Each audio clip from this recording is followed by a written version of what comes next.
I guess with the discrepancy I'm having, I did notice that would go back and forth between two questions, and I would make an assumption early. And so I wonder if there's something that would help me not make that assumption and kind of just stick with the information. Are there any, like, it's just a matter of practicing to stick with what they're giving me? Because I did notice Khan Academy, I'm sorry to interrupt, Khan Academy, they did say, like, I made an extra assumption about that if this was my answer choice. So yeah, you have to, of course, stick with what's stated in the stimulus. And a lot of that is simply practice and getting a sense of what is reasonable to assume, what's not reasonable. So LSAC will assume reasonable to be common sense world knowledge, like the days of the week, for example, or the order of months in a year.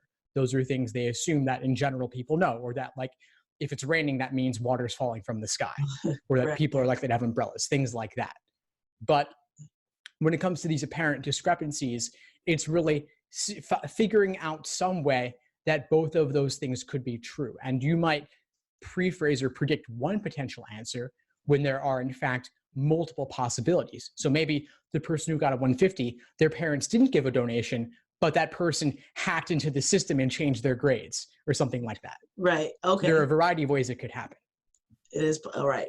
It's absolutely. It's not that it's impossible. It's that it's just highly unlikely, or that something outrageous would have had to have made it so. Right. Or if you want to consider also there are just multiple potential explanations to explain that apparent discrepancy, and the one you predict may not be the only one. But you also have to recognize that there is no such thing on the LSAT as a true paradox. Just like in the real world, there aren't actually paradoxes. We just don't have complete information. But the things that exist, I mean, they exist. They're given.